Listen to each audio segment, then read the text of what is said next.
Good morning, or depending when you're watching this, good afternoon, good evening, or good night. My name's Ross, and as always told, out of Voice of Radio, and today, I am beyond delighted. I am absolutely over the moon. I am an extremely happy boy. Because you know about my love for Donphan. He's literally in my logo. I love him so much. I love Donphan. And I love playing fighting decks. And I also love Phanpy. And there's a new Phanpy, and I'm not even exaggerating when I say this Phanpy gets its own video, because this Phanpy is genuinely, legitimately awesome. Shout out to the lovely Antoine Boulet for providing our translation, and for sending me a message alerting its presence to me, because I was actually going and building a different video off somewhere else. And Antoine was like, Wossy, you got to see this new Phanpy. And they were right. I do have to see this new Phanpy. Now, 70 HP is actually genuinely super relevant. We'll get there in a moment. Retreat cost of 2 is quite nice because it allows free retreat with air balloon, which is rather lovely. The weakness to grass is actually quite nice because grass is not a prevalent type right now, but it also doesn't really matter because of the whole, you got 70 HP, right? If you're being attacked, you're probably being KO'd, but we don't really care. We're going to be all but KOing ourselves, and it's going to be a thing of absolute beauty. And you're a fighting Pokemon. That means Karate Belt to reduce your attack cost by 1 if you're behind on prizes. That means you've got Martial Arts Dojo to do an extra 10 damage if you're using basic fighting energy, which you will be. And it means hitting weakness against Eternatus VMAX and Vikavolt V and Pikachu and Zekrom. And frankly, most of the best decks in the format right now. So yeah, this is kind of ridiculously awesome. And I am absolutely 100% in love with fighting Pokemon. I've already been a fan of fighting Pokemon for pretty much my entire time playing the game. But now that they're hitting weakness on all the best decks, it just makes me want to play them even more. Now, I'm probably sounding pretty gosh darned excited about this Phanpy. And partly it's the artwork, which is adorable. But it's not the first attack. It definitely isn't the first attack. 1 fighting energy, 10 damage, nobody cares. Yes, okay, if you're behind on prizes and you're hitting for weakness and you've got a Martial Arts Dojo out, that's actually 100 damage, which is legitimately relevant for pinging some of these weak Pokemon. And it can get a 1-hit KO on a Chinchino, which is kind of weird. But honestly, this is not what we're talking about. We're talking about the second attack, and I am going to play this. I promise you now, I am going to play this as a deck. We know there's a new Donphan coming. There must be. Even if the Donphan's terrible, I am playing this. 1 fighting, 1 colorless energy. This attack does 30 damage for each damage counter on this Pokemon. Oh. Now, when they sent me the message, Antoine said, this is the cutest Spiritomb I've ever seen. Now, if you follow my channel even a little bit, you will know that the Spiritomb Unbroken Bonds is one of my favourite cards. I played it at the Players' Cup and saw a decent amount of success with it. So now you're giving me one of my favourite Pokemon with a better version of the attack of one of my favourite cards, and you're trying to tell me not to get overly excited and overrate this card. Not happening, ladies and gentlemen. You see, the thing is, Spiritomb was 10 plus 30 for each damage on, but Phanpy has an extra 10 HP, so actually Phanpy maxes out at 180, whereas Spiritomb maxed out at 160. So we like Phanpy more. Also, Phanpy's hitting a ridiculous weakness. Spiritomb did hit weakness against Dragapult, but then again, Dragapult also dropped 5 damage counters when it attacked, so Spiritomb, the irony was, sucked against Dragapult. I literally played Spiritomb to try and beat Dragapult, ended up loving Spiritomb, but having a bad Dragapult matchup, as a lot of people playing Spiritomb later found out it wasn't that good. Now, if we compare this to Spiritomb, we need to look at the tricks. Because you see, we've lost Rainbow Energy, which would put a damage counter on, but we actually don't care, we'll get there in a minute. And we've also lost Hustle Bout, and losing Hustle Bout hurts. Hustle Bout did an extra 60 damage if you had 30 HP or less and damage counters on. So if you could get Phanpy down to 10 HP remaining, you wouldn't be hitting for 180. With a Hustle Bout, you'd be hitting for 240. The fact that we've lost Hustle Bout really makes me sad. Having said that, we do have a nice replacement for Hustle Bout, because Darkness Ablaze gave us Cape of Toughness, which you attach to a basic Pokemon, and it gives you an extra 50 HP. So now it puts Phanpy from 70 HP up to 120, which means that you can actually do 330 damage, which is ridiculous. It doesn't quite one-hit KO everything. There are the odd things running around like Copperaja V Max that isn't weak and has 340 HP. But, yeah. If you can get enough damage on here, this is ridiculous. Also, you're then sitting there with 120 HP Pokemon, and your opponent has to get a one-hit KO, and a lot of the time they will, but if they don't get a one-hit KO, things are going badly. But imagine this against something like Vikavolt. Vikavolt does 50 damage and item locks you.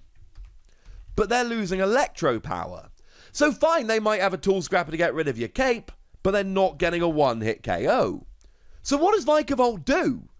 If they hit into you, they're doing 50 damage, which means you're hitting them back for 150, but you're hitting for weakness, so it's 300 and you're getting a super easy KO.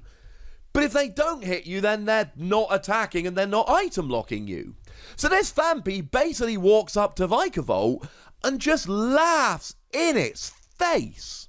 Assuming you can get the second energy on. Getting the second energy on is important. We will get there in a moment, because obviously if you can't get the second energy on, then Vikavolt's not going to care. And to be fair, a lot of the ways you're going to get the second energy on are item cards, and that's where Vikavolt really will stop you. I get all of that. We'll get to the energy in a moment. But my point here is we've got tricks. Yeah, we're losing Hustle Bout, but we're going to have Cape of Toughness. I'm fine. And honestly, as much as I love Martial Arts Dojo, and it's going to be relevant for a bunch of matchups, the stadium we're really going for here is Spikemuth. Spikemuth is why I look at Phanpy here, and instead of going, oh, that's kind of fun, it's not going to work, I go, no, I can make a deck with this. This will work just fine. It's also why I'm doing most of my calculations talking about Phanpy hitting for 180, and I'm not including the damage from Martial Arts Dojo. Because as much as I love Martial Arts Dojo, and I do, the damage here really is going to be 180, because we're going to be using Spikemuth.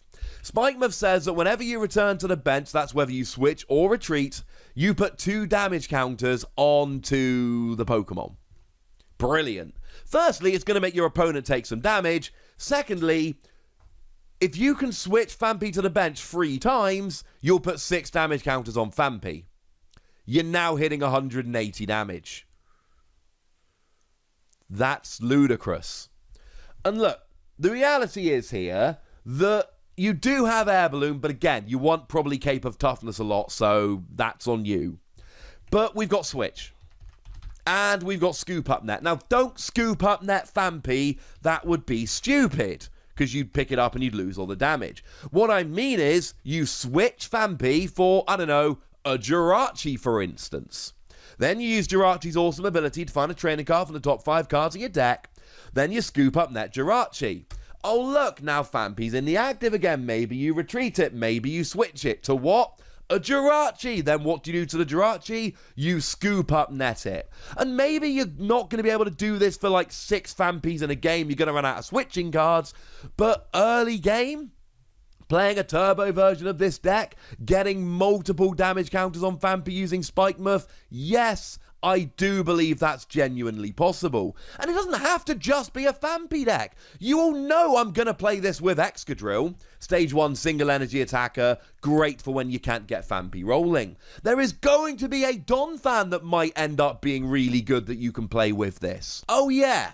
You see, speaking of Donphan, we need to have a chat about Donphan because, Donphan kind of helps. Now, what is super annoying is that the Donphan from Lost Thunder has rotated. Because the Donphan from Lost Thunder has Sturdy. And that means that it goes down to 10 HP remaining. And then you got 120 damage on, which means you're hitting 360. And then, of course, I mean, this is an expanded thing, right? In expanded, it's super annoying. In expanded, you've got memory energy, which would allow you to use that. You've got Shrine of Memories, which would allow you to use it. You've got Shining Celebi, which would allow you to use it. There's another card, but it doesn't matter because it's rotating out. Why is this rotating out? I seldom get annoyed at Pokemon, and I seldom get annoyed at the rotation. My theory is always a case of, as players, we must adapt to the format that we're given. But really? You're going to give me this Phanpy right after this Donphan rotates out? What did I do to you? Because honestly, right, at that stage, anything that isn't playing something like Galarian Zigzagoon to drop extra damage, or playing some kind of poison or burn to drop damage counters between turns, literally won't beat you. I mean, this is my new expanded deck. In expanded, and seriously, right, it's ridiculous. There are so many different ways that you can use Donphan to use Phanpy's attack, and Phanpy's attack is just ridiculous with this particular Donphan, but it did come out in Lost Thunder, and it is rotating out, and it's super annoying. Now, I did say we'd have a word about energy, but if you're behind on prizes, you've got Karate Belt. Or you can use, it's one of my favourite tricks that I know other people aren't into, but Tapu Koko to put lightning energy on 2 different Donphan, so then they're single energy attackers. Or you can use Turbo Patch, flip a coin, if heads, boom, there's your second energy. There are so many different ways to get that single extra energy on that I'm not too worried. Against Vikavolt, things become a little more awkward, because no Turbo Patch, no Karate Belt, etc. But honestly, they're not one-hit KOing you, so as long as you get an energy on before they attack, you're absolutely fine. We need to see what the Donphan is here. We need to know what the Donphan does. In Expanded, this is borderline broken, and I mean that genuinely, not just as a Donphan fanboy. A Donphan boy. I do believe this is a ridiculous combo whereby if you're not specifically playing a counter, like cheeky damage, poison, etc., you will lose to this. But also, in Standard, now that we've got Spikemuth, and we've got Cape of Toughness, even though we've lost the old tricks that made Spiritomb good, I honestly, legitimately believe this is an awesome card. And if you don't think it's good enough to play by itself, or you think there's only so many Phanpy you can get up in one go, play one of the million other fighting Pokemon with it. At this stage, I'm looking at this Phanpy and going, I cannot imagine myself playing any deck that is not a variant of this Phanpy or Excadrill until about 2022. And I know that sounds like an exaggeration for dramatic effect. It really isn't. I'm going to be playing so much of this Phanpy, it's ridiculous. The other day, I told you that new Barraskewda looks so good, I couldn't imagine any other card in Vivid Voltage being as exciting. And then they went and released B, which helps out all the fighting decks, and I love me some fighting decks. And now, it's like somebody over in Japan heard me say Barraskewda was the most exciting card, and I'm not going to be proven wrong, and went, well, Wassy, we have got a litany of cards to show you. You know I'm giving this 5 Wassies, and I refuse to be told otherwise. From a personal standpoint, I honestly don't remember being this excited, on a personal level, about a card that I wanted to play as this. Probably the last time I was this excited about a card was when I saw Excadrill, and we all know how much I've ended up playing that card.